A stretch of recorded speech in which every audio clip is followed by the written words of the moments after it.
রব্বুল আলামিন কোরআনুল কারীমের ৩ নম্বর সূরা সূরাতু আল ইমরানের ১২৩ নম্বর আয়াতে আমাদেরকে স্মরণ করিয়ে দিচ্ছেন, ওয়ালাকাদ নাসারাকুমুল্লাহু বিবাদরিন ওয়া আনতুম আযিল্লাহ ফাত্তাকুল্লাহা লাআল্লাকুম তাশকুরুন। আল্লাহ তাআলা বলছেন, আর অবশ্যই আল্লাহ তোমাদেরকে বদরে সাহায্য করেছেন যখন তোমরা ছিলে সংখ্যায় কম, যখন তোমরা ছিলে হীনবল, যখন তোমরা ছিলে দুর্বল, তোমাদের সক্ষমতা ছিল না, সব দিক থেকে মুসলমানদের সব সংখ্যা ছিল কম। আসেন আমরা একটু দেখি, পরিমাপ করি। সৈন্য সংখ্যা ছিল কাফিরদের তুলনায় মুসলমানদের কম। মুসলমানদের সেনাবাহিনীতে সদস্য ছিল ৩১৩, আর কাফিরদের সংখ্যা ছিল, জোরে বলেন কত? সেই সময় যুদ্ধের বাহন ছিল উট ঘোড়া। উট ঘোড়া মুসলমানদের চাইতে কাফেরদের বেশি, অস্ত্র বেশি, তাদের সৈন্যবল, অর্থবল, জনবল সব কিছু বেশি। কাফির মুশরিকদের কাছে সব কিছু আছে, কিন্তু মুসলমানদের কাছে সব কিছু নাই।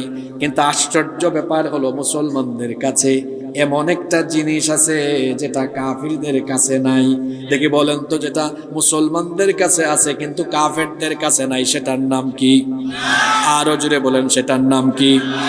ঈমান হলো আমাদের জন্য সবচাইতে বড় অস্ত্র। আমরা যদি পূর্ণাঙ্গ ঈমান নিয়ে দাঁড়াতে পারি, তাহলে পৃথিবীর যে কোনো শক্তির উপরে আমাদেরকে যিনি বিজয় দিয়ে দিবেন তিনি কে?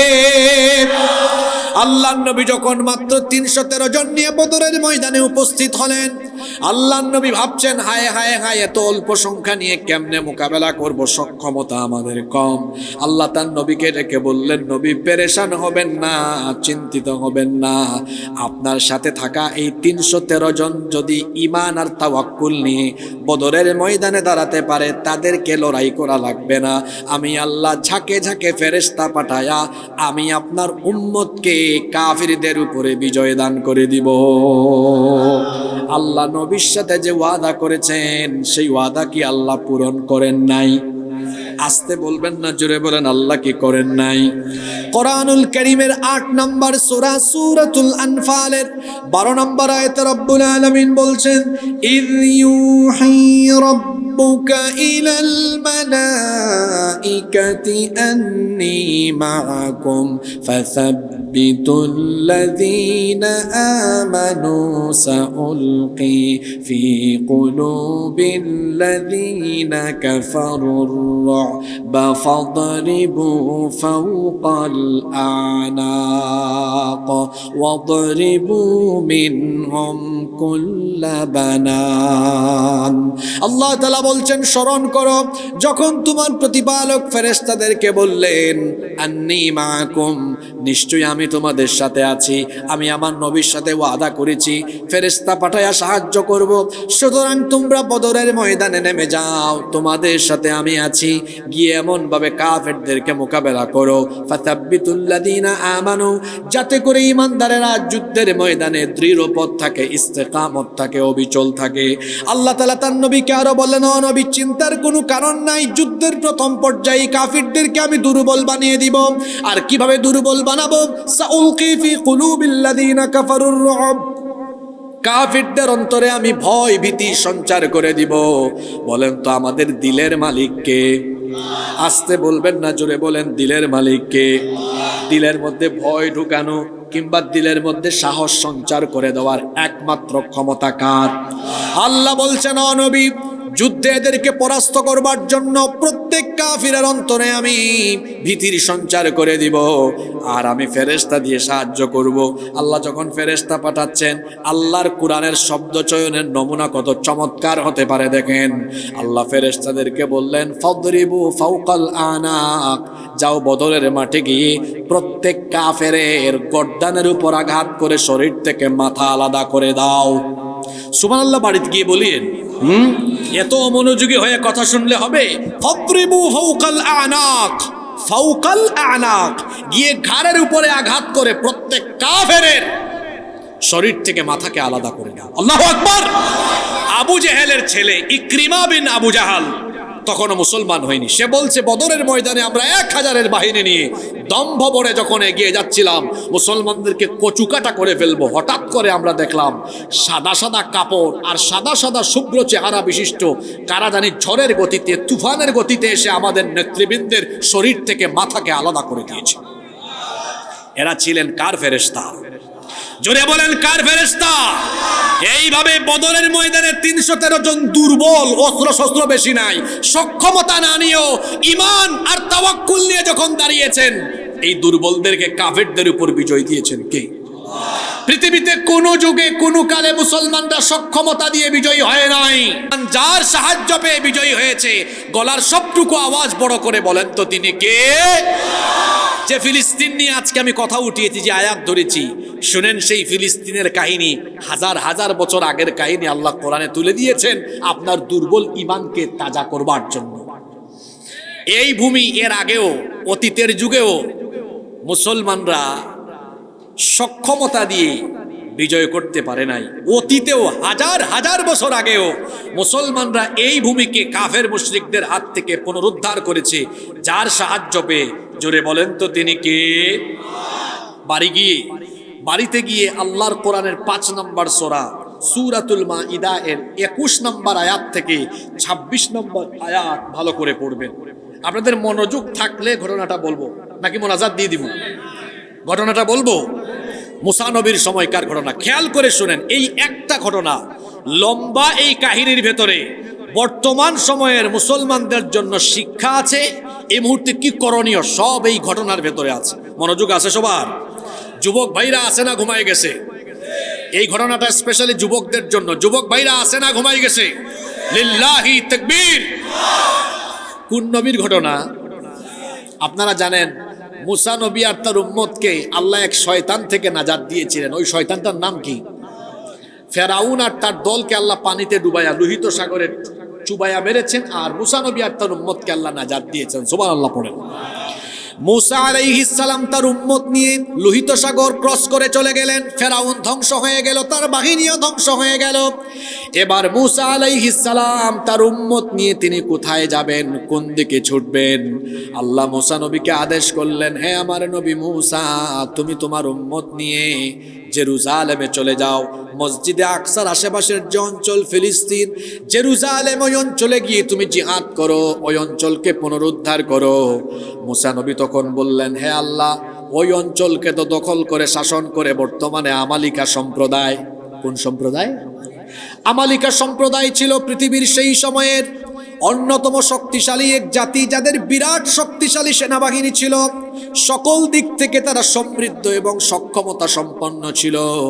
মুসা নবী বললেন, হে আল্লাহ, কি করে আমি এই শক্তিশালী বাহিনীর বিরুদ্ধে লড়াই করে মসজিদে আকসা আর তার আশেপাশের অঞ্চল জেরুজালেম ফিলিস্তিনকে আমি পুনরুদ্ধার করব? আমার উম্মত তো দুর্বল, আমার উম্মত সহায়, দুর্বল এই উম্মত নিয়ে কি করে আমি লড়াই করতে যাব? আমাদের তো সক্ষমতা নাই। আল্লাহ তাআলা মুসা নবীকে বললেন, ও নবী মুসা, কাফিরদের কাছে সব জিনিস আছে, তোমার উম্মতের হয়তো সব জিনিস নাই, কিন্তু তোমার সাথে তো আমি আছি, কিন্তু কাফিরদের সাথে তো আমি নাই। বলেন তো, আল্লাহ যার সাথে থাকেন তারা সবল না দুর্বল? আসতে বলবেন না, জোরে বলেন, সবল না দুর্বল? আল্লাহ মুসা নবীকে বললেন, ও আমার নবী মুসা, আমি তো তোমার আর তোমার উম্মতের সাথে আছি। আমি ওয়াদা করছি, তুমি যদি তোমার উম্মত নিয়ে শুধু ফিলিস্তিন, জেরুজালেম, মসজিদে আকসা, ওই অঞ্চলকে পুনরুদ্ধারের জন্য যাও, ফেরেশতা পাঠাইয়া সাহায্য করে এই জেরুজালেম, ফিলিস্তিন আর কুদসের এই অঞ্চলকে আমি তোমার উম্মতের ভাগ্যে লিখে দিব। মুসা আলাইহিস সালাম আল্লাহর কাছ থেকে এমন ওয়াদা পাওয়ার পরে তার উম্মতকে ডাকলেন। ডেকে তিনি কি বললেন? কাহিনী শুরু হচ্ছে। আল্লাহ তাআলা 21 নম্বর আয়াত থেকে ধারাবাহিকভাবে এই কাহিনী বর্ণনা করছেন। মুসা নবী এবার তার উম্মতকে ডেকে বললেন, ইয়া কওমি দুখুলুল আরদাল মুকাদ্দাসাতাল্লাতী কাতাবাল্লাহু লাকুম ওয়া লা তারতাদ্দু على أدباركم فتنقلبوا خاسرين। মুসা নবী বললেন, হে আমার সম্প্রদায়, আল্লাহর হুকুম মতো ওই পবিত্র ভূমিতে প্রবেশ করো। ভয় পেও না, আমাদের সক্ষমতা নাই, ওদের সক্ষমতা আছে, কিন্তু দুর্বল হয় না, ভীত হয় না, কারণ আল্লাহ ওয়াদা করেছেন আল্লাতী কাতাবাল্লাহু লাকুম, তোমরা আমার সাথে যদি জিহাদে যাও আল্লাহ সাহায্য করে ওই ভূমির বিজয় আল্লাহ তোমাদের ভাগ্যে লিখে দিবেন। খবরদার, এমন সুসংবাদ পাওয়ার পরে যুদ্ধের ময়দান থেকে পলায়ন করো না। যুদ্ধের ময়দান থেকে পলায়ন করা হলো কবিরা গুনাহ। মুসা নবী তার উম্মতকে বললেন, ওয়ালা তারতাদ্দু আলা আদবারিকুম ফাতানকালিবু খাসিরিন, পিছন ফিরে যাও না, তাহলে ক্ষতিগ্রস্ত হয়ে যাবে। মুসা নবী যখন তার উম্মতকে আল্লাহর দেওয়া এই সুসংবাদ শোনালেন, জবাবে তারা কি বলল আল্লাহ তাআলা পরের আয়াতে তুলে দিলেন। তারা জবাবে বলল, ক্বালু ইয়া মূসা ইন্না ফিহা কওমান জাব্বারিন ওয়া ইন্না লান নাদখুলাহা হাত্তা ইয়াখরুজু মিনহা ফাইন ইয়াখরুজু মিনহা ফাইন্না দাখিলুন। তারা বলল, হে মূসা, তুমি কি জানো না, ইন্না ফিহা কওমান জাব্বারিন, নিশ্চয়ই সেখানে এক প্রতাপশালী শক্তিশালী সম্প্রদায় রয়েছে যারা এই অঞ্চলকে দখল করে শাসন করছে। কি করে আমরা গিয়ে তাদের বিরুদ্ধে লড়াই করব? কেমন অযৌক্তিক কথা তুমি বললে। এদের বিরুদ্ধে লড়াই করার কোনো সক্ষমতাই তো আমাদের নাই, কি করে আমরা তাদের বিরুদ্ধে গিয়ে লড়াই করব? শোনো, তারা যদি নিজে থেকে স্বেচ্ছায় এই অঞ্চল থেকে বের হয়ে না যায় তাহলে আমরা ওই অঞ্চলে গিয়ে প্রবেশ করব না। যদি তারা স্বেচ্ছায় চলে যায় তাহলে আমরা ওই অঞ্চলে প্রবেশ করব। বনি ইসরাইলের মোট 12টা গোত্র ছিল। কথা বুঝে থাকলে বলেন তো, বনি ইসরাইলের মোট কয়টা গোত্র ছিল? 12টা গোত্রের 12 জন লিডার, 12 জন সর্দার, 12 জন নেতা ছিল। এর মধ্যে 10 জন এই এক কথা বলল, একই রকমের জবাব দিল, কিন্তু 2 জন নেতা ছিলেন বড় আল্লাহওয়ালা, মুত্তাকি, পরহেজগার। তাফসীরের কিতাবগুলোতে তাদের নাম এসেছে। একজনের নাম হলো ইউশা বিন নুন আলাইহিস সালাম, আর আরেকজনের নাম হলো কালিব বিন ইউকান্না।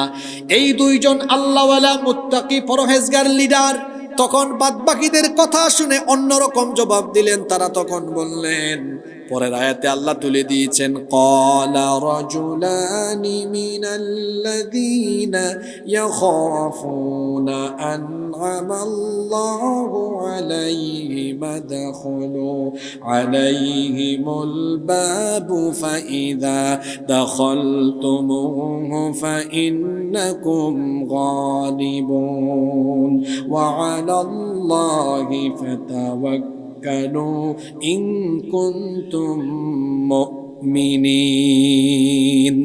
এই 2 জন আল্লাহওয়ালা পরহেজগার নেতা তখন বললেন, তোমরা কি করে এমন বেয়াদবিমূলক কথা বলতে পারলে, যেখানে আল্লাহ তাআলা সরাসরি ওয়াদা করে দিয়েছেন আমরা যদি ওখানে গিয়ে লড়াই করি আমাদেরকে সাহায্য করে বিজয় দিবেন কে? জোরে বলেন কে? এই 2 জন আল্লাহওয়ালা নেতা বলছেন, আল্লাহর তরফ থেকে নিশ্চিত বিজয়ের সুসংবাদ এবং নিশ্চয়তা পাওয়ার পরেও এমন কথা তোমরা কেমনে বললে? তোমরা বলছো তোমাদের সক্ষমতা নাই, তাদের সক্ষমতা আছে। সক্ষমতার উপরে তো মুমিনদের ভরসা করা উচিত নয়। সেই 2 জন আল্লাহওয়ালা ব্যক্তি তখন বললেন, ওয়া আলাল্লাহি ফাতাওয়াক্কালু ইন কুনতুম মুমিনিন। মুমিনরা কেবল একজনের উপর ভরসা করে, শরীরের সবটুকু শক্তিগুলোর মাঝ বরাবর এনে বলেন তিনি কে? এই 2 জন আল্লাহওয়ালা পরহেজগার নেতা এমন কথা বলার পরেও বাদবাকিরা তাদের অবস্থানে অনড় রইল। তারা তখন বলে উঠল, দেখেন কি বেয়াদবিমূলক কথা বলল। আল্লাহ পরের আয়াতে তুলে দিলেন। তারা তখন বলল, ক্বালু ইয়া মূসা ইন্না লান ندخلها أبدا ما داموا فيها فاذهب أنت وربك فقاتلا إنا هاهنا قاعدون। তারা বলল, হে মূসা, আমাদের সক্ষমতা নাই, আমরা লড়াই করতে পারবো না। এক কাজ করো, যেহেতু তোমার রব তোমাকে জিহাদ করার হুকুম দিয়েছেন, তো একটা কাজ করো, তুমি আর তোমার রব তোমরা 2 জনে মিলে কাফিরদের বিরুদ্ধে যুদ্ধ করো, আর আমরা এই দৃশ্যটা বসে বসে উপভোগ করি, আমরা দেখি। একটু নাউজুবিল্লাহ কইতে মন চায় না? আপনারা কি আমার সাথে আসেন? জোরে বলেন আসেন। স্বাভাবিকভাবে তো এটা আমার কোনো ক্রেডিট না, আল্লাহর রহমত। আমি যতদিন পর্যন্ত আমার শুরু থেকে আজ পর্যন্ত মাইকে কথা বলি, আমি কোনোদিন ফালতু কথা বলি নাই কোনো মাহফিলে। শুরু থেকেই আলোচনায় থাকি, শেষ পর্যন্ত মোনাজাতের আগ পর্যন্ত থাকি। যেখানেই যাই এটা হচ্ছে কোরআনের আকর্ষণ, মানুষ কোরআন শুনে। কিন্তু এখানে কেন জানি মনে হচ্ছে কিছু মানুষ একটু অগোছালো, কিছু মানুষ একটু অমনোযোগী। আপনাদের এলাকায় কি এরকমই মাহফিল চলে নাকি? এরকম অগোছালো যারা আছেন, আমি আপনাদেরকে ছুটি দিলাম, বিনয়ের সাথে অনুরোধ করছি আপনারা তাড়াতাড়ি ভাগেন, একসাথে ভাগেন। কারণ যুগ জামানা পাল্টে দিতে চাই না অনেকজন, একজনই আনতে পারে জাতির জাগরণ। বক্কর সক্কর হাজার হাজার মানুষের চাইতে কাজের কাজ করতে পারে এরকম কয়েকজন মানুষই যথেষ্ট। আমার অ্যাক্টিভ মানুষ দরকার। আপনাদের মধ্যে কি অ্যাক্টিভিটি পাওয়া যাবে? মনোযোগ থাকবে তো? এরা কি বলতেছে দেখেন, মুসা তোমার রব যেহেতু তোমাকে আদেশ করেছেন, তুমি আর তোমার রব তোমরা দুইজন মিলে কাফেরদের বিরুদ্ধে যুদ্ধ করো, আর আমরা এই দৃশ্যটা বসে বসে উপভোগ করি, আমরা দেখি। নাউযুবিল্লাহি মিন যালিক। এইরকম সীমালঙ্ঘন আর বেয়াদবিমূলক কথা যখন তারা বলল, মুসা নবী তখন আল্লাহর দরবারে আবেদন করলেন, ক্বালা রাব্বি ইন্নী লা আমলিকু ইল্লা নাফসি ওয়া আখি ফাফরুক বাইনানা ওয়া বাইনাল কওমিল ফাসিকিন।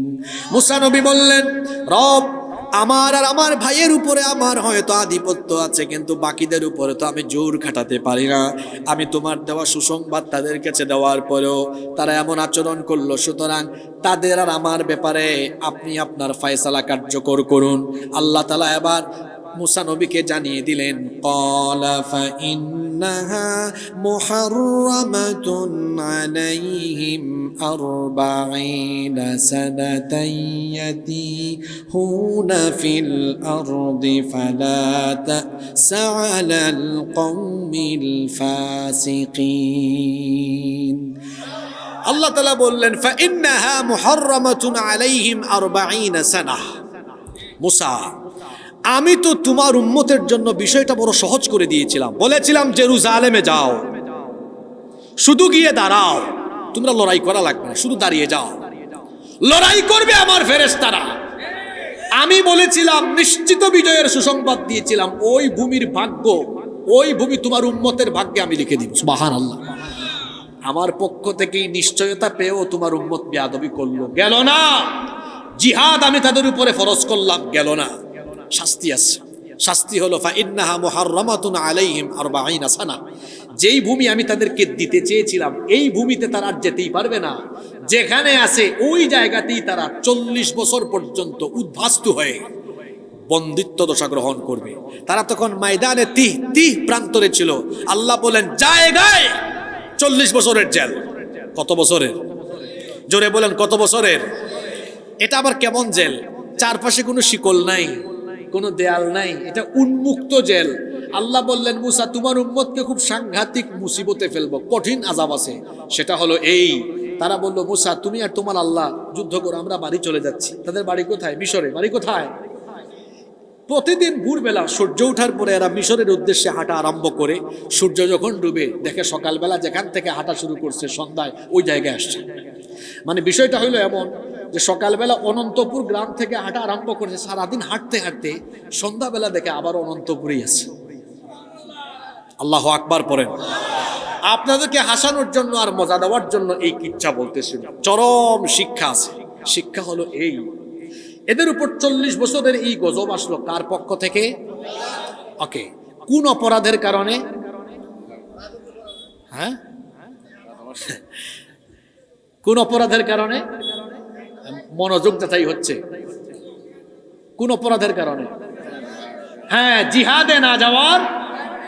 বলেন, জিহাদে না যাওয়ার। এবার আসেন, এই আমাদের ঘটনা শেষ না, এতটুকু থেকে শিক্ষা নেন। জিহাদে না গেলে বুঝা গেল যারা যাবে না গজবে পড়বে। আজকে ফিলিস্তিনিদের উপরে ইসরায়েলের ইহুদিরা যে জুলুম করছে, অবশ্যই ইহুদিরা আল্লাহর গজবে পড়বে। ইনশাল্লাহ যে পড়লেন, আমার কথা তো শেষ হয়ে নাই, এবার শুনেন। শুধু ইসরায়েলের ইহুদিরা গজবে পড়বে না, ফিলিস্তিনিদেরকে মজলুম হতে দেখে যে সকল মুসলমানরা বুবা হয়ে বসেছিল, তাদের পক্ষে যে সকল রাষ্ট্রপ্রধানরা সিদ্ধান্ত নেয় নাই, সেই সকল মুনাফিক মার্কা মুসলমানরাও ইহুদিদের সাথে আল্লাহর গজবে পড়বে। প্রমাণ কি? প্রমাণ হলো এই যে এই কাহিনীটা কোন অঞ্চলকে কেন্দ্র করে? কথা বলেন। জেরুজালেম। কোন অঞ্চলকে? জেরুজালেমকে কেন্দ্র করে এই কাহিনী। দেখেন প্রায় 1 পৃষ্ঠার উপরে অলরেডি তিলাওয়াত হয়ে গেছে, এই একই কাহিনী এখনো চলছে। কোন অঞ্চলকে কেন্দ্র করে? জোরে বলেন, জোরে বলেন, সবাই বলেন। ইমানদারদেরকে বললেন জিহাদে যাও, গেল না। এদেরকে আল্লাহ মুসিবতে ফেললেন। আজকে ফিলিস্তিনিদের উপরে নির্মমতা দেখে আপনি মজা করে খাবেন, চলবেন। আপনি যদি তাদের পক্ষে দাঁড়িয়ে, আপনি যদি তাদের পক্ষে জোরালো ভূমিকা না নেন, গজব যখন আসবে শুধু ইহুদিরা গজবে পড়বে না, মুনাফিক মার্কা যত মুসলমান আছে সবগুলো আল্লাহর গজবে পড়বে। কাহিনী কিন্তু শেষ না, মনোযোগ আছে আপনাদের? কত বছরের গজব আসছে? এটা কি?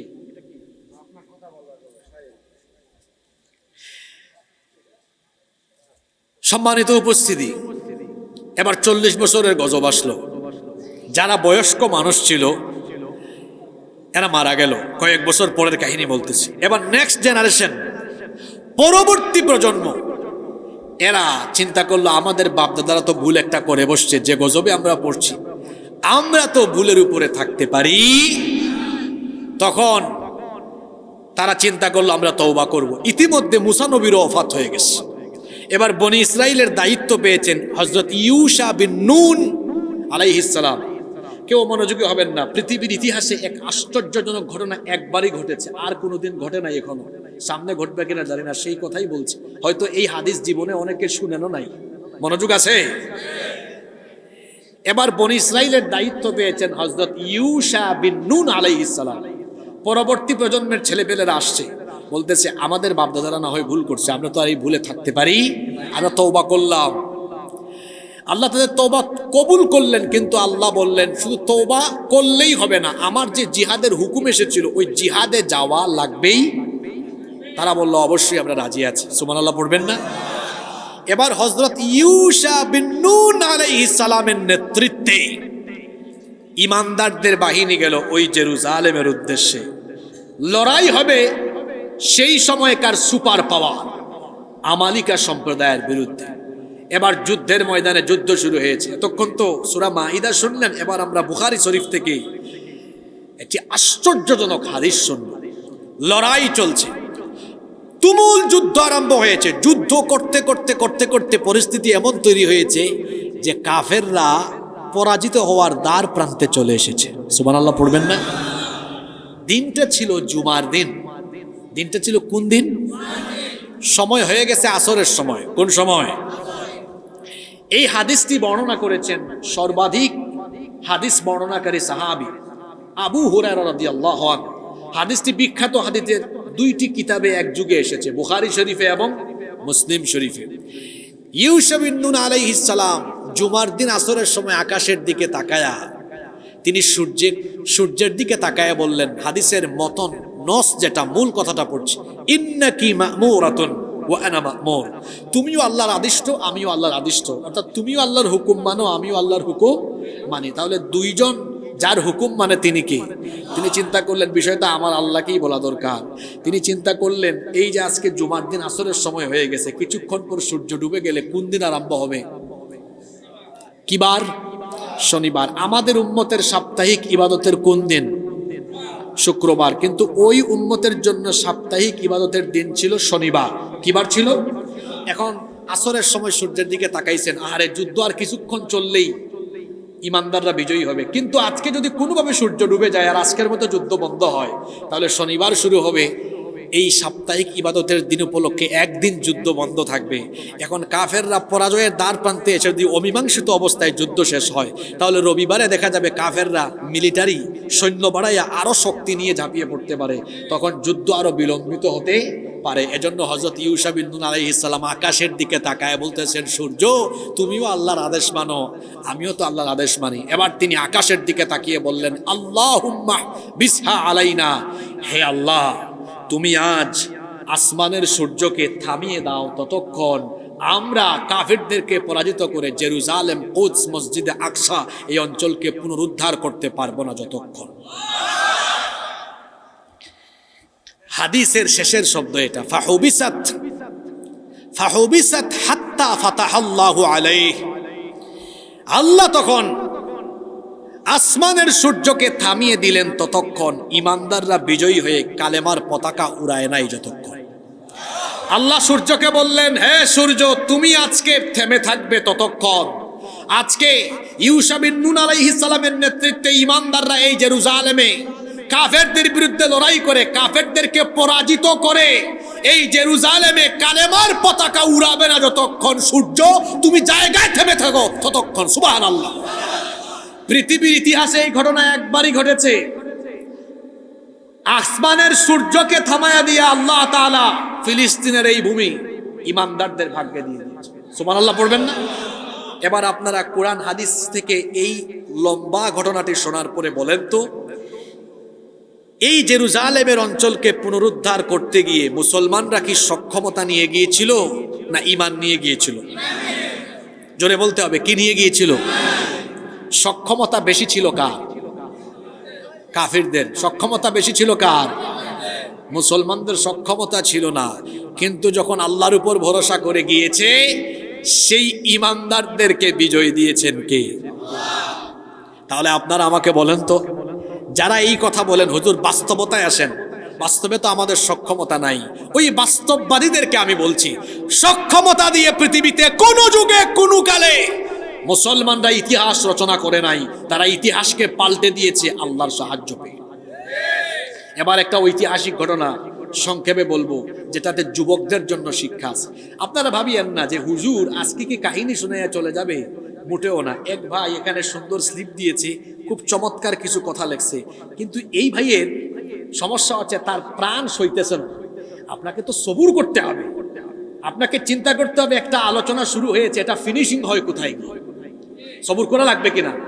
তা আপনাকে সবুর করা লাগবে, দেখবেন এই আলোচনা কোথায় গিয়ে আজকে থামে। জন্য আপনাকে পূর্ণাঙ্গ মনোযোগী হতে হবে। মনোযোগ আছে তো সবার? সক্ষমতা দিয়ে বিজয় আসে নাই, বিজয় এসেছে কার সাহায্যে? এবার আসেন, আল্লাহর সাহায্য মুমিনের জন্য আসে কি আসে না? আল্লাহ তাআলা কোরআনে কারীমে বলেছেন, ওয়ালা তাহিনু ওয়ালা তাহজানু ওয়া আনতুমুল আ'লাউনা ইন কুনতুম মুমিনিন। তোমাদের জন্য কোনো ভয় নাই, টেনশন নাই, যদি তোমরা মুমিন হও তাহলে অবশ্যই তোমাদেরকে বিজয়ী করে দিবেন কে?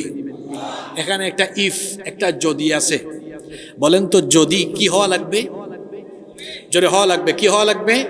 জোরে বলেন, কি হওয়া লাগবে? এখন প্রশ্ন হলো, আমি আপনি কি মুমিন হতে পেরেছি? আজকে আমরা আল্লাহর সাহায্য পাই না কেন? কেন আল্লাহর কাছে আমাদের ফরিয়াদ যায় না? কেন আসমানি সাহায্য আমাদের উপর আসে না? কেন আমরা এত অধপতিত? তার কারণ হলো আজকে আমরা কুরআন সুন্নাহর শিক্ষা থেকে দূরে গিয়ে, কুরআনের সাথে হাদিসের সাথে আমাদের কোনো সম্পর্ক নাই, কুরআনের সাথে আমাদের জীবনের কোনো মিল নাই। কুরআন বলেছে মিথ্যাবাদীও না, সবচেয়ে বেশি মিথ্যাবাদী আছে আমাদের মধ্যে। আমরা এমন মুমিন, আমরা বলি আমি মুমিন, আমি ইমানদার, কিন্তু নামাজের সাথে আমার কোনো সম্পর্ক। সুদ খায়, ঘুষ খায়, কথা বললে মিথ্যা বলে, গীবত করে, চুগলখুরি করে, জনগণের মাল নষ্ট করে, মানুষের হক নষ্ট করে, এই রকম করে 24 ঘন্টাই যারা পাপাচারে ডুবে থাকে, সেই মুমিন নামক মুনাফিকের উপরে আল্লাহর সাহায্য কেমনেই আসবে? আল্লাহর সাহায্য আসে মুমিনদের উপরে। আসে যে একটা ঘটনা বলবো, সময় দিবেন আমাকে? খুব ছোট্ট ঘটনা, 2-3 মিনিট। এই ঘটনাটা বিশেষ করে আমার যুবক ভাইদের জন্য। যুবক ভাইরা মনোযোগী আছেন? একদিন রাসূল সাহাবীদের সামনে বলছেন, খেয়াল করে শুনেন, লাতুফতাহান্নাল কুসতানতানিয়া, লাতুফতাহান্নাল কুসতানতানিয়া ফালা নি'মাল আমিরু আমিরুহা ওয়ালা নি'মাল জাইশু জাইশুহা। আল্লাহ রাসূল বললেন, অবশ্যই কনস্টান্টিনোপল বিজয় হবে, এবং এই যুদ্ধে যে সেনাপতি নেতৃত্ব দিবেন সেই সেনাপতি, সেই কমান্ডার আর সেই বাহিনী কতই না উত্তম আর মঙ্গলময় হবে। সুবহানাল্লাহ। কনস্টান্টিনোপলের ব্যাপারে ঐতিহাসিকরা বলেছেন, গোটা পৃথিবী যদি একটা দেশ হতো তাহলে আভিজাত্য আর সৌন্দর্যের কারণে কনস্টান্টিনোপল রাজধানী হয়ে যেত। এই হাদিসটি রসুলের জবান থেকে শোনার পরে সাহাবীরা তারা সিদ্ধান্ত নিলেন, তাহলে তো কনস্টান্টিনোপল বিজয় আমাদের যাওয়াই লাগবে। আল্লাহ রসুলের পরে খুলাফায়ে রাশেদার আমলে, পরবর্তীতে উমাইয়া যুগে, আব্বাসীয় যুগে অনেকেই কনস্টান্টিনোপল অভিযানে গিয়েছেন, কিন্তু কেউ কনস্টান্টিনোপল বিজয় করতে পারেন নাই। রোমান এম্পায়ার, রোম সাম্রাজ্যের অধীনে ছিল সেটা, এটা মুসলমানরা দখল করতে পারে নাই। রসুলের ওফাতের 800 বছর পরে কনস্টান্টিনোপল বিজয় হয়েছে, এবং সেটা হয়েছে কখন? উসমানীয় খেলাফতের আমলে। আর কামটা কে করছেন? যুবক ভাইরা আছেন, কামটা কে করছে শুনে। উসমানীয় খেলাফতের অন্যতম শাসক সুলতান মুহাম্মদ বিন মুরাদ আল ফাতেহ মাত্র 21 বছর বয়সে তিনি তার বাহিনী নিয়ে গিয়ে কনস্টান্টিনোপল বিজয় করে দিনের পতাকা উড়াইয়া দিয়েছেন। খালি সুবহানাল্লাহ কইলে চলবে না, এখন মনোযোগ দিয়ে শুনতে হবে। কত বছর বয়সে? জোরে বলেন, সবাই বলেন। 21 বছরের মানুষ বুড়া হয়ে যায়, তাই না? জোরে বলেন। আচ্ছা, মনোযোগ দিয়ে শুনুন। যুদ্ধে বিজয়ের পরে তাকে বলা হলো, আপনি এত অল্প বয়সে এত বড় বিরাট একটা বিজয় অর্জন করলেন কিভাবে? তিনি বললেন, আমি 7 বা 8 বছর বয়সে রসুলের এই হাদিসটা যখন শুনেছিলাম, আমি সিদ্ধান্ত নিয়েছিলাম রসুল যে সেনাপতির প্রশংসা করে গিয়েছেন, আমি হব সেই সেনাপতি। স্বপ্ন দেখতে হয়, যার স্বপ্ন যত বড় তার সফলতা তত। তিনি বলেছেন, আমি সেদিন থেকে স্বপ্ন দেখেছিলাম আমি এটা করেই ছাড়বো। আমার উপর আল্লাহর সাহায্য ছিল, এজন্য আমি পেরেছি, কোনো ক্রেডিট আমার নাই। এখন শোনেন, সবাই মিলে সিদ্ধান্ত নিল, যেহেতু রসুলের ওফাতের 800 বছর পরে আমরা এত বড় বিজয় অর্জন করলাম, আমরা আজকে বিজয় উদযাপন করব 2 রাকাত নামাজ আদায় করে। এই নামাজটা আমরা জামাতে আদায় করব, আর এই নামাজে ইমামতি করবেন তিনি।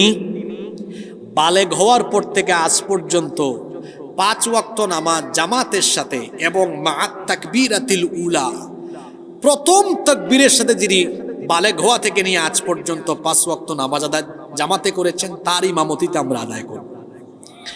খালি সুবহানাল্লাহ পড়লে চলবে না, খেয়াল করে শুনতে হবে। এখন কেউ আর সামনের কাতারে যায় না, কারণ শুধু জামাতে না, মা'আত তাকবীরাতিল উলা, প্রথম তাকবীরের সাথে কেউ আর যায় না। অনেকক্ষণ পরে এই যুদ্ধের কমান্ডার সুলতান মুহাম্মদ বিন মুরাদ আল ফাতেহ, বয়সটা জানি কত, উনি চুপি চুপি আগাচ্ছেন আর বলতেছেন, আমার জীবনের এই গোপন আমলটি ফাঁস হয়ে যাক, আমি এটা কখনোই চাইনি, কিন্তু আজকে তো আমি সামনে না গেলে নামাজের জামাত হচ্ছে না, এজন্য আমি যাচ্ছি। আমি বালেগ হওয়ার পর থেকে আজকের দিন পর্যন্ত তাকবীরে উলার সাথে জামাতে নামাজ আদায় করেছি। এই ঘটনা সুবহানাল্লাহ কোয়ানোর জন্য বলি নাই, শিক্ষা দিতে বলেছি। হ্যাঁ, মুমিনদের জন্য আল্লাহর সাহায্য আসে, তবে মুমিনের মতো মুমিন হওয়া লাগবে। 21 বছর বয়সে ইতিহাস পাল্টায় দিয়ে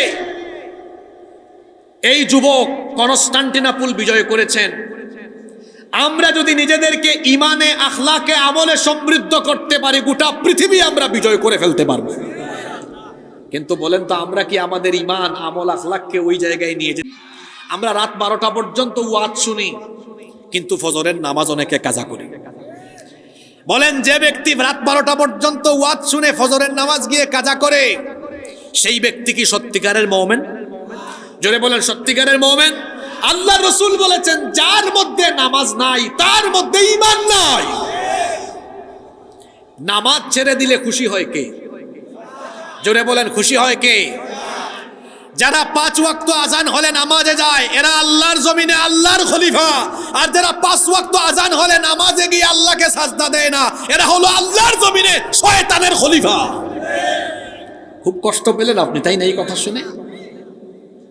আপনি যে ফজরের নামাজ কাজা করলেন, কি হিসাব করে কাজা করলেন? হ্যাঁ, জোহরের আগে আপনার জানাজা হওয়ার সম্ভাবনা আছে না নাই? কেমন করে ঘুমাও তুমি, কেমন করে ঘুমাও তুমি, ফজর করে কাজা,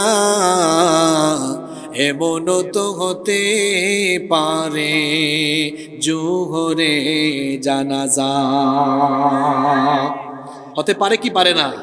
এই যে আপনি ফজর কাজা করে ঘুমালেন, জোহরের আগে আপনার লাশ রেডি হতে পারে। আপনি মারা গেলেন, কিয়ামতের ময়দানে যখন আল্লাহর সামনে দাঁড়াবেন, আল্লাহ তাআলা প্রথমেই আপনাকে কোন আমল সম্পর্কে প্রশ্ন করবেন। ওয়াজ তো তারা সবই জানে, আমি আর কি ওয়াজ করব? ওয়াজ জানে, কিন্তু আমল, এই নামাজ কি ছাড়া যাবে? 5 ওয়াক্ত নামাজ আপনি ছাড়েন, প্রথমেই কোন নামাজ? ফজর। যায় কিভাবে? ফজরের ক্ষণ গেল পরনি নামাজ, জোহরেও ডুবেছিলে নিয়ে শত কাজ, হেলায় খেলায় গেল আসরের কাল, মাগরিবেও পড়লে না নামাজির সাজ। ফজরের ক্ষণ গেল পরনি নামাজ, জোহরেও ডুবেছিলে নিয়ে শত কাজ। কিভাবে 5 ওয়াক্তের নামাজ আমাদের কাজা হয়? আমার জাতীয় কবি কাজী নজরুল ইসলাম তার কবিতায় এই বাস্তবতা ফুটিয়ে তুলেছেন। কবি বড় চমৎকার করে বলেছেন, ঘুমাইয়া কাজা করেছ ফজর, তখনও জাগনি যখন জোহর, হেলায় খেলায় কেটেছে আসর, মাগরিবের ওই শুনিয়া যান, এখনো জামাতে হওরে শামিল, এখনো এর সাথে আছে স্থান, বাজিছে দামামা বাদ্রে আমামা, শির উঁচু করি মুসলমান, দাওয়াত এসেছে নয়া জামানার, ভাঙা কেল্লায় উড়ে নিশান। চরম বাস্তবতা এই লাইনগুলোতে তুলে ধরেছেন। ফজর কেমনে গেল? কবি বলছেন, ঘুমাইয়া কাজা করেছ ফজর, তখনও জাগনে যখন জোহর, জোহর পর্যন্ত ঘুমায়। এখনকার ছেলেপেলেদের কারবার তো দেখছেন, হাতের মধ্যে ফোন আছে, 2টা 3টা পর্যন্ত তারা মোবাইলে তাহাজ্জুদ করে। মানে বুঝেন নাই? মানে 2টা 3টা পর্যন্ত ফোন চালায়। আর একটা চেহারা দেখছেন, আজকে যে বাবার ঘরে আমরা খাইলাম, 76 বছর বয়স ওনার, মাশাআল্লাহ, এখনো শরীর, তার ফিজিক্যাল ফিটনেস খুবই ভালো, আল্লাহ ওনাকে নেক হায়াত দান করেন। উনার বয়স তো 76 বছর। আমি ওই যে রংপুরে 100 বছর 105 বছর বয়সী এক বাবাকে দেখেছি, হেঁটে হেঁটে আমার মাহফিলে আসছে। আল্লাহু আকবার। আর এখন 22-24 বছর ছেলেরা মোবাইল চালাইতে চালাইতে রাত 2টা 3টা পর্যন্ত, তারপরে চিপায় চাপায় যৌবন নষ্ট করে, তো তার গালের 2 পাশের গুস্ত হাড্ডির চিপার ভিতরে ঢুকে গেছে। যখন দিনের বেলা হাঁটে, ফার্মের মুরগির মতো জিমায় জিমায় হাঁটে। তুমি যৌবনকালে এরকম বুড়া বুড়া ভাব ধরছো কেন? কারণ তুমি মোবাইল আর ইন্টারনেটের অপব্যবহার করে জিনার সাগরে ডুবে থেকে চিপায় চাপায় যৌবন নষ্ট করেছো। এটাই হলো কঠিন সত্য কথা। সম্মানিত ভাইয়েরা, মুমিনের জন্য আল্লাহর সাহায্য আছে নাকি নাই? মুমিনের মতো মুমিন হওয়া লাগবে। ওই যে যুবক কনস্টান্টিনোপল বিজয় করেছেন কত বছর বয়সে, এই যুবককে আল্লাহ এমনি এমনি সাহায্য করেন নাই। পৃথিবী পাল্টানো ইতিহাস, এমনি এমনি সাহায্য করেন নাই। এই যুবকের আমল একটু আগেই বললাম, কি আমলটা কি ছিল?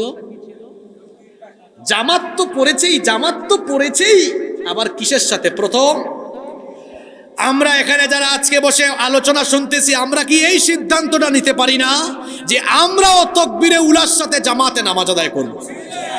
কারা কারা রাজি আছেন? 2 হাত তুলে আল্লাহরে দেখা। মাশাআল্লাহ, হাতগুলো নামান। এই যে হাতগুলো তুলছেন যারা, যদি এটা সত্যি করতে পারেন, আল্লাহর কসম, আপনারা যে ডাক দিবেন, আল্লাহকে যা বলবেন, সেটাই আল্লাহ কবুল করবেন। সুবহানাল্লাহ। কারণ মুমিনের ফরিয়াদ কবুল করবেন কে? এই ওয়াদা কার?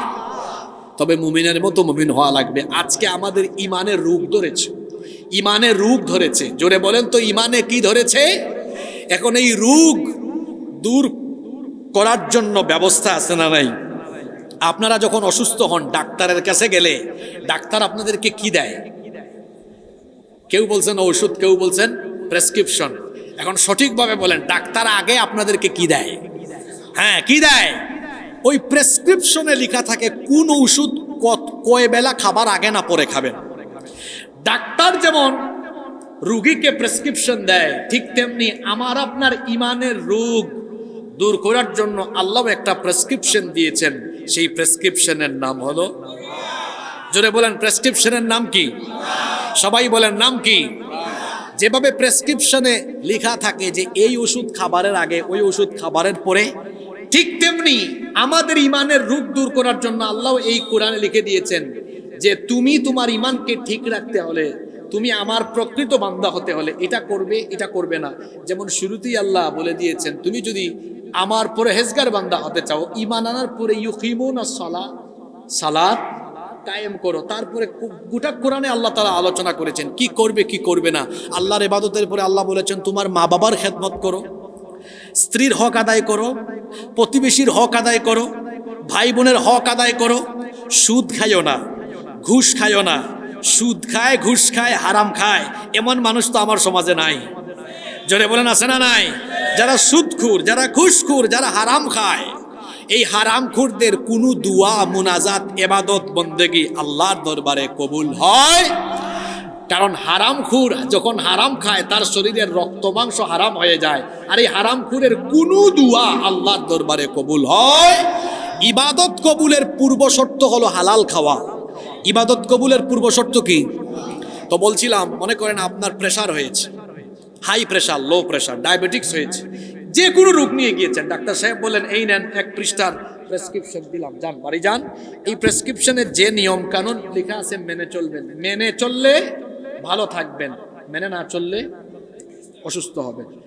ঠিক তেমনি ভাবে আল্লাহ তাআলা আমাদেরকে একটা প্রেসক্রিপশন দিয়েছেন, এটা মেনে চললে জান্নাত, মেনে না চললে, মেনে চললে, মেনে না চললে। এখন এই কোরআনে কি আছে কি নাই এটা কি একদিনের ওয়াজে শেষ হয়ে যাবে? তাহলে এজন্য কি করতে হবে? কোরআনের সাথে সম্পর্ক তৈরি করতে হবে। কোরআনের সাথে সম্পর্ক কেমনে তৈরি করবেন আজকে চমৎকার একটা কৌশল আপনাদেরকে বলে দিতে চাই। আপনারা শুনতে রাজি আছেন তো? আপনার বাসা বাড়িতে তো কত আসবাবপত্র, ফার্নিচার কিনলেন, একটু কি বাজার থেকে, লাইব্রেরি থেকে আপনি মাত্র 2-3 হাজার টাকা খরচ করে 1 সেট বাংলা অনুবাদ করা তফসির আপনার বাড়িতে রাখতে পারবেন না? আমি কয়েকটা বাংলা অনুবাদ করা তফসিরের নাম বলি, যেমন তাফহিমুল কোরআন, তাফসির ফি জিলালিল কোরআন, মারিফুল কোরআন, তাফসির ইবনে কাসির, তাফসিরে জালালাইন, এই সবগুলো বাংলায় অনুবাদ করা পাওয়া যায়। যে কোনো একটা কিনেন, কিনে আমার দিকে তাকান। প্রতিদিন ফজরের নামাজের পরে বা প্রতিদিন যে কোনো সময়ে আপনি সময় করে আল্লাহর এই কোরআনের মাত্র 5টা আয়াত অর্থ আর ব্যাখ্যা সহ পড়েন। কয় আয়াত? আমি হিসেব করে বলতেছি, প্রতিদিন 5 আয়াত করে পড়লে গোটা কোরআন অর্থ ব্যাখ্যা সহ বুঝে পড়তে আপনার সময় লাগবে 4 বছর।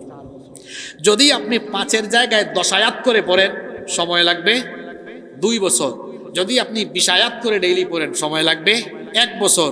যদি আপনি 40 আয়াত করে পড়েন সময় লাগবে 6 মাস। যদি আপনি 80 আয়াত করে পড়েন সময় লাগবে। বিভিন্ন মেয়াদি কোর্স আপনাকে দিয়ে গেলাম, 3 মাস, 6 মাস, 1 বছর, 2 বছর, 4 বছর। যার কাছে যেটা পছন্দ হয়, ভালো লাগে, ওইটা আমল করেন। তাহলে কি হবে? একেবারে মাথা থেকে নিয়ে পা পর্যন্ত যে রোগ ধরেছে সব রোগ চলে যাবে। যদি এইভাবে করে কোরআন পড়ে পড়ে কোরআনের রঙে নিজের জীবনকে রাঙাতে পারি, আমাদের জীবনকে জান্নাতি জীবন বানিয়ে দিবেন কে? একদিনের 1 ঘন্টার 2 ঘন্টার ওয়াজে 2 দিনের 3 দিনের মাহফিলে জীবন পরিবর্তন হবে না। ওখানে আপনাকে নির্দেশনা দেওয়া যেতে পারে যে এইভাবে আপনি চলতে পারেন। এই নির্দেশনাটুকু আপনাকে আজকে দিয়ে যাচ্ছি। কোরআনের রঙে নিজেকে রাঙান। 5 আয়াত করে পড়লে কত বছর? মাশাআল্লাহ, কত বছর? 10 আয়াত করে পড়লে। আচ্ছা, এখানে অনার্সে পড়ে কারা কারা? হাত তুলেন তো, ছাত্ররা হাত তুলেন যারা অনার্সে পড়েন।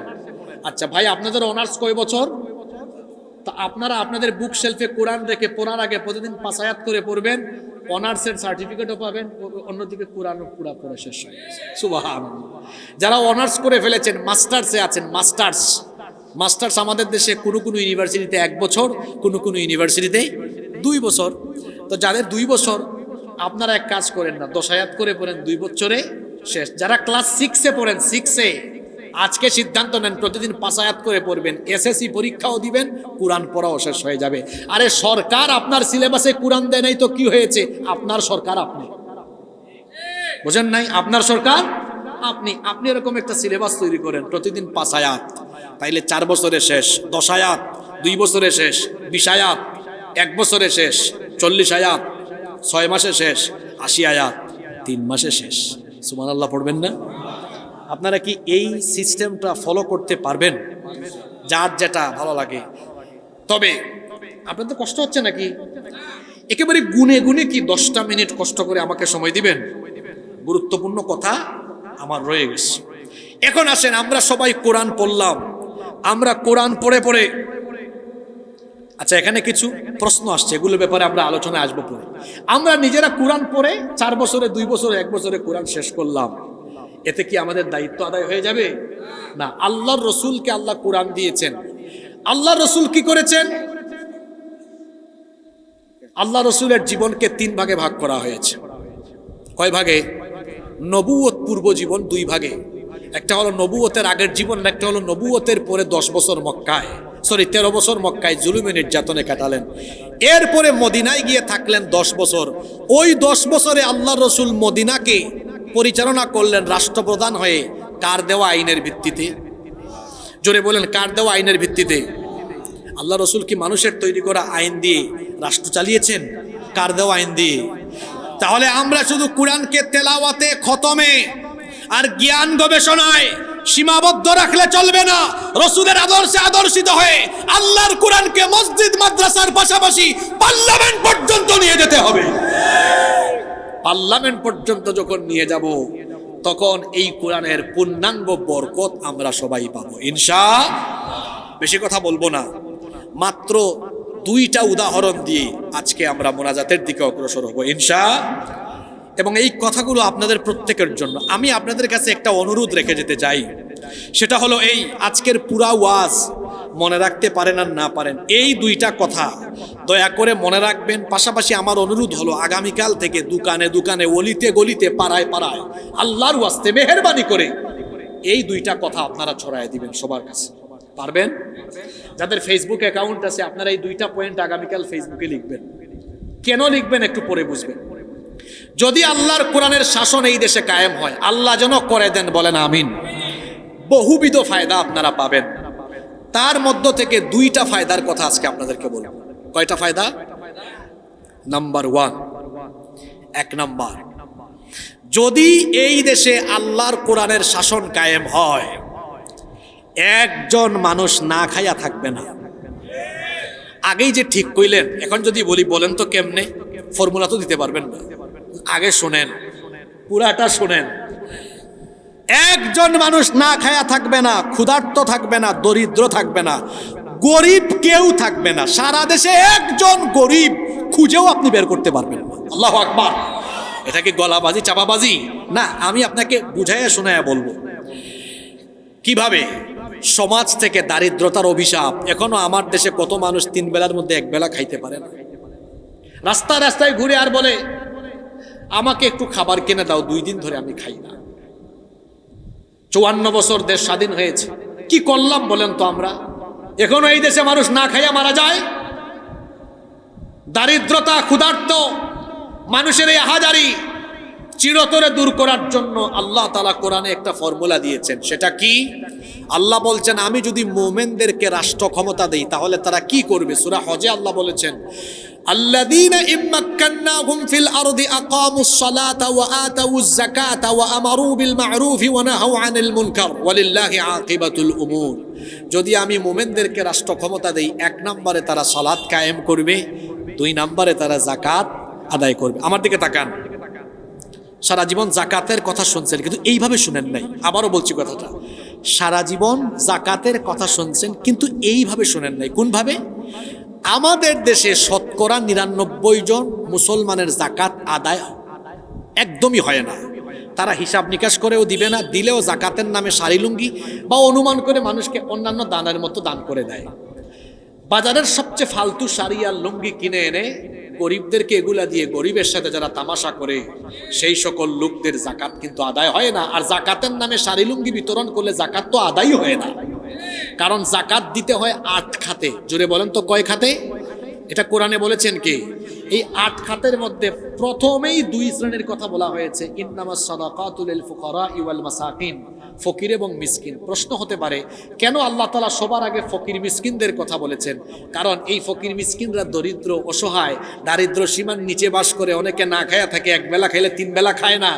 আল্লাহ তাআলা সমাজ থেকে দারিদ্রতা, অসচ্ছলতা এবং ক্ষুধা দূর করার জন্য এই ফর্মুলাটা দিয়েছেন। যাকাতের মাধ্যমে যেন দারিদ্র বিমোচন হয়, যাকাতের মাধ্যমে যেন অসচ্ছল পরিবার সচ্ছল হয়, যাকাতের মাধ্যমে যেন ক্ষুধার্ত মানুষ তার এই অসচ্ছল অবস্থা কাটিয়ে উঠতে পারে। কিন্তু আমরা কিভাবে দেই? আমরা অমুককে তমুককে 500 টাকা 200 টাকা 1000 টাকা করে দিই, এ সারা জীবন গরিবই থাকে। এবার আমার দিকে তাকান, যদি এই রকম করে দেওয়া হতো, এই গ্রামে অনন্তপুর গ্রামে একটা সংস্থা, একটা অর্গানাইজেশন আছে। এখন এই গ্রাম আশপাশের কয়েকটা গ্রাম মিলিয়ে যাদের উপর জাকাত ফরজ, তারা জাকাতের টাকাগুলো এক জায়গায় জমা করলো। মোট টাকা জমা পড়েছে 2 লক্ষ। কত টাকা? আপনারা চাইলে এই 2 লক্ষ টাকা 500 টাকা 500 টাকা করে দিলে জন প্রতি মোট 400 জন মানুষকে দিতে পারবেন। কিন্তু আপনারা আমাকে বলেন তো, জন প্রতি 500 টাকা করে দিয়ে 2 লক্ষ টাকা যদি 500 জনকে দেন, 400 জনকে দেন, এই 400 জন মানুষ কি ধনী হয়ে যাবে? এক বেলা খাবে, পরের বেলা আবার গরিবই থেকে যাবে। কিন্তু এই 2 লক্ষ টাকা 500 করে 400 জনকে না দিয়ে 4 জনকে দেন। একজন বিধবা বোন, অনন্তপুরে বাড়ি, বোন গো তোমার পরিবারটা চলে না, ধরো একটা সেলাই মেশিন কিনে দিলাম, এটা দিয়ে কাজ করে খাও। বলুন তো এই বোনের পরিবার চলার মতো অবস্থা হলো কি হলো না? আপনাদের এই এলাকায় প্রচুর চাষাবাদ হয়, এক ঘরে 4-5 জন সদস্য, এরা খাইতে পারে না। ডেকে এনে বললেন ধরো তোমার হালের 2টা বলদ কিনে দিলাম, তোমার জমি আছে, চাষাবাদ করে খাও। তাহলে বলুন তো এই গরিব ঘরটা এখন চলার মতো পরিস্থিতি হবে কি হবে না? আরেকজনকে আপনাদের এলাকায় ভ্যান বা ব্যাটারি চালিত অটোরিকশা আছে না, দিলেন, ধরেন তুমি অটোরিকশাটা চালাও, কিনে দিলেন। বলেন এই গরিব পরিবারটা চলার মতো পরিস্থিতি হবে কি হবে না? এরকম 2 লক্ষ টাকা যদি 4 জনকে দেন, এই 4 জনের গরিবী হালত দূর হবে কি হবে না? তাহলে বলেন 2 লক্ষ টাকা 400 জনকে দিলে কল্যাণ না 4 জনকে দিলে কল্যাণ? জোরে বলতে হবে। জাকাত তো এভাবে দিতে হয়। আপনি দেন কিভাবে? ওই যে 200 টাকা 300 টাকা আর সারি লোককে বিতরণ করুন। এটা বললাম, শোনেন, অনন্তপুর গ্রামের কথা। এবার আসেন বাংলাদেশ নামক রাষ্ট্রের কথা। এই রাষ্ট্রে যদি আল্লাহর কোরআন দিয়ে শাসন করা হয়, তাহলে সারা বাংলাদেশের মুসলমানদের জাকাতের টাকা রাষ্ট্রীয় কোষাগারে গিয়ে একসাথে জমা পড়বে। জাকাত নিয়ে আমার ব্যক্তিগত গবেষণাও আছে। গবেষণা করতে যেয়ে দেখেছি, প্রপারলি যদি রাষ্ট্র জাকাত আদায় করে কয়েক লক্ষ হাজার কোটি টাকা কালেকশন করতে পারবে। আমি যদি ছোট্ট একটা হিসাব নেই, যেটা এই উত্তরবঙ্গের 4-5টা জেলা দিয়ে কভার হয়ে যাবে, আমি বোঝানোর সুবিধার্থে ছোট্ট একটা হিসাব আনি। মনে করেন 2025 সালে বাংলাদেশে ইসলামী সরকার হয়েছে, আল্লাহ যেন করে দেন, বলে না আমিন। এটা একটা উদাহরণ দিচ্ছি। আর এই সরকার সারা দেশ থেকে 140,000 কোটি টাকা জাকাতের কালেকশন করেছে। মাত্র 140,000 কোটি টাকা, মানে 1,40,000 কোটি টাকা। এটা রাষ্ট্রীয় কোষাগারে জমা পড়ার পর দেশে কয়টা জেলা আছে? 64টা জেলা থেকে বাছাই করে 70 লক্ষ যুবককে ঢাকায় নেওয়া হলো। কত লক্ষ যুবক? আমার দেশে মাস্টার ডিগ্রি পাশ করে চাকরি পায় না, কত ছেলে পেলে বেকার। 70 লক্ষ ছেলেকে ঢাকায় নিয়ে প্রত্যেকের হাতে এবার 2 লাখ টাকার চেক দেওয়া হলো। ধরো 2 লাখ 2 লাখ 2 লাখ 2 লাখ, 70 লক্ষ গুণ 2 লক্ষ সমান কত? 140,000 কোটি টাকা। তাহলে 140,000 কোটি টাকা আপনি রাষ্ট্রীয়ভাবে কালেকশন করে জাকাতের 70 লক্ষ যুবককে বন্টন করতে পারলেন। প্রত্যেকে ভাগে পাইছে কত? জোরে বলেন কত? এবং প্রত্যেকেই গরিব দরিদ্র। দিয়ে বললেন শোনো, এই 2 লক্ষ টাকা দিয়ে কুটির শিল্প করো, হাঁসের খামার করো, মুরগির খামার করো, অথবা কেউ দোকান করো, কেউ বিদেশে যাও, কাজে লাগাও, যাতে তোমার গরিবী হালত না থাকে। আর টাকা এটা নিয়ে খাও না, কি করো, ফুটানি করো না, তামাশা করো, আড্ডা মারো। আমাদের উপজেলার অডিট অফিসার আছে, সবাইকে পর্যবেক্ষণে রাখবে। এখন আপনারা বলেন তো, এই ফর্মুলায় যদি 1 বছরে 70 লক্ষ বেকারকে, 70 লক্ষ অসচ্ছল পরিবারকে সচ্ছল বানিয়ে দেওয়া যায়, বুঝে শুনে বুদ্ধিমানের মতো জবাব দেন। এই ফর্মুলায় যদি বাংলাদেশে 10 বছর রাষ্ট্রীয়ভাবে জাকাত কালেকশন করে এই ফর্মুলায় যদি দেওয়া হয়, আপনারা আমাকে বলেন 10 বছর পরে বাংলাদেশে একজন গরিব আর ক্ষুধার্ত মানুষ খুঁজে বের করা যাবে? জোরে বলেন যাবে? 71 সালে দেশ স্বাধীন হওয়ার পরে 2025 পর্যন্ত বহু দল আপনারা বাংলাদেশে রাজনীতি করেছেন, আমি কারো নাম নিলাম না। আপনারা লম্বা লম্বা বক্তব্য রাখেন, নির্বাচনের আগে বলেন আমরা ক্ষমতায় গেলে ক্ষুধামুক্ত বাংলাদেশ গড়ব। দেখা যায় তার এত ক্ষুধা, ক্ষমতায় যাওয়ার পরে এত চুরি করে 5 বছরে তার নিজের ক্ষুধাও মেটাইতে পারে না। এরা নাকি ক্ষুধার্ত মানুষের ক্ষুধা দূর করবে। এরা 54 বছর ধরে বাংলাদেশের গরিবী হালত দূর করতে পারে নাই। আজকে জয়পুরহাটে আমি চ্যালেঞ্জ করে গেলাম, আপনারা বাংলাদেশের দায়িত্ব একবার আলেমদের হাতে দিয়ে দেখেন। চ্যালেঞ্জ করলাম, আল্লাহর দেওয়া যাকাতের ফর্মুলা দিয়ে 10 বছরে আমরা বাংলাদেশকে বদলাইয়া দিব। আপনাদের বিশ্বাস হয়? যারা বলে না তাদের সন্দেহ হয়। আপনাদের বিশ্বাস হয়? শোনেন, বিশ্বাস হবে না কেন? আমরা পাবলিকের টাকা পাবলিকরে খাওয়াবো। আর ওরা যারা লম্বা লম্বা বক্তব্য করে ওরা পাবলিকের টাকা নিজের পকেটে ঢুকায়া খায়। সম্মানিত ভাইয়েরা, এই বললাম একটা ফায়দা, কোরআনের শাসন নিশ্চিত হলে দেশে কোনো ক্ষুধার্ত মানুষ থাকবে। আরো একটা ফায়দা বলে কষ্ট দিয়েছি আপনাদেরকে, কষ্ট পাইছেন? আরো একটা ফায়দা, যদি আল্লাহর কোরআনের শাসন নিশ্চিত হয়ে যায়, দেশে জিনা, ব্যভিচার, ধর্ষণ, লুটপাট, চুরি, ডাকাতি, অন্যায়, অপরাধ চিরতরে নির্মূল হয়ে। আপনাদের বিশ্বাস হয়? বিশ্বাস না হলে এবার বিশ্বাস করাই। দেখেন তো, গেল রমজান মাসে, গত রমজান মাসে মাগুরায় আসিয়া 8 বছর বয়সী আমাদের এই ছোট্ট বোনের সাথে একই পরিবারের 3 নরপিশাচ যে কাজটা করেছে আপনারা জানেন না? আমাদের হৃদয়টাকে এরা ক্ষতবিক্ষত করে দিয়েছে। আপনারা জানেন এই ছোট্ট মেয়েটি হাসপাতালের বেডে কয়েকদিন কাতরাতে কাতরাতে কষ্ট পেয়ে মারা গিয়েছে। এবার আপনারা বলেন তো, এই মেয়েটিকে যারা ধর্ষণ করেছে এখন পর্যন্ত তাদের বিচারের কি রায় হয়েছে? জুড়ে বলেন, রায় হয়েছে? একটা কঠিন শক্ত কথা বলবো, আইনের মানুষ কেউ থাকলে রাগ করেন না ভাই, সত্য কথা একটু তিতা দিতেই লাগে। কি আইন বানাইছেন আপনারা বলেন তো? মানুষের তৈরি করা আইন এই দেশে আছে। আমার ধর্ষিতা বোন কবরে চলে যায় আর ধর্ষক বেঁচে থাকে, ধর্ষক বেঁচে থাকে, ধর্ষিতা কবরে চলে যায়, এই আইনের মুখে আমি লাথি মারি। এ কেমন আইন বানিয়ে? বিহিমা রাফাতুন ফি দীনিল্লাহি ইন কুনতুম তুমিনুনা বিল্লাহি ওয়াল ইয়াউমিল আখির। এদেরকে শাস্তি দেওয়ার বেলায় তোমাদের মনে যেন দয়া কাজ না করে, প্রকাশ্য শাস্তি দিতে হবে।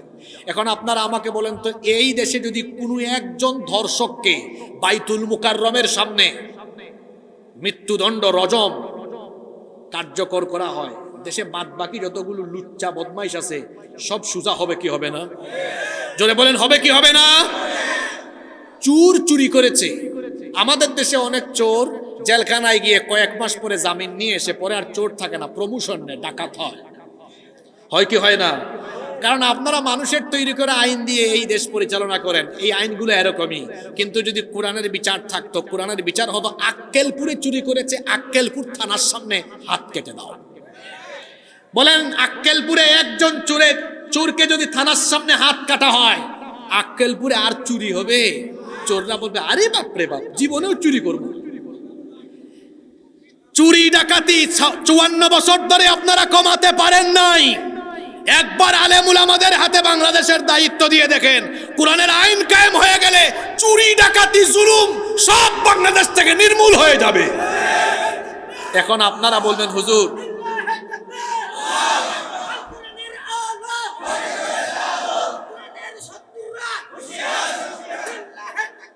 না, আপনি স্লোগান দিয়া সতর্ক করা লাগবে না, এদেরকে একটু কৌশলে সতর্ক মারি। আপনারা বলবেন, হুজুর যে আল্লাহর কোরআনের শাসনের এত ফায়দা আছে, অনেক ফায়দা, আজকে বললাম কয়টা। 1 নম্বরে আপনি বলতেছেন এটা তো আমার কথা না, কথা কার? গরিব থাকবে না। 2 নম্বর, অন্যায় অপরাধ থাকবে না। তাও আমাদের সমাজে মুসলমান নামধারী কিছু লোক কোরআনের আইন দিয়ে দেশ পরিচালনার কথা বললে মৌলবাদী, জঙ্গিবাদী বলে গালিগালাজ করে, আবার কোরআনের আইন এরা প্রতিষ্ঠা হতে দিতে চায় না কেন? এর কারণটা কি বলবো? কষ্ট পাবেন না তো? আচ্ছা, যে নিজেই চোর, ডানে ভাবে চোর ডাকাত লালন পালন করে, যে চোর ডাকাতের থেকে চান্দা খায়, সে কি কখনো কোরআনের আইন চাইবে? এজন্য আমি কঠিন ভাষায় বলি, অন্যায় আর অপরাধ জগৎকে নেতৃত্ব দেয় যারা, আল্লাহর কোরআনের আইন প্রতিষ্ঠায় সবচেয়ে বড় বাধা হলো তারা। কিন্তু যারা সত্যিকারের ইমানদার, এরা কোনোদিনও আল্লাহর আইন প্রতিষ্ঠায় বাধা হয় না, বরং আল্লাহর আইন প্রতিষ্ঠায় তারা সর্বাত্মক প্রচেষ্টা করে। আমরা এই বাংলাদেশে শুধু কোরআনের মাহফিল আর আমরা কোরআন পড়ে পড়ে নিজেদের ইমান, আমল, আখলাককে ঠিক করার মধ্যেই সীমাবদ্ধ থাকবো না। আমরা কি আল্লাহর কোরআনকে পার্লামেন্ট পর্যন্ত দেখতে চাই কি চাই না? কারা কারা চান? 2 হাত তুলে আল্লাহকে দেখা।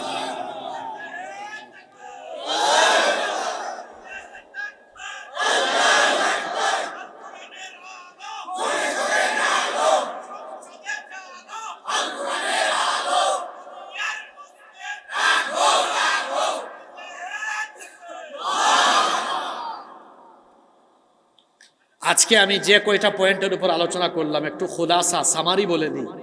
প্রথমে আলোচনা করেছি আমরা অনৈক্যে থাকার কারণে গোটা পৃথিবীতে আমরা অধপতিত হচ্ছি, ঐক্যবদ্ধ থাকার জন্য অনুরোধ জানিয়েছি। 2 নম্বর, ফিলিস্তিনে আজ যে গণহত্যা চলছে, এর জন্য মুসলমানদেরকে ঐক্যবদ্ধ হয়ে জিহাদে নেমে যেতে হবে। সক্ষমতা আছে কি নাই চিন্তা করা সময়ই নাই, কারণ পৃথিবীতে আমরা সক্ষমতা দিয়ে বিজয়ী হই নাই, আমরা যুগে যুগে বিজয়ী হয়েছি কার সাহায্যে?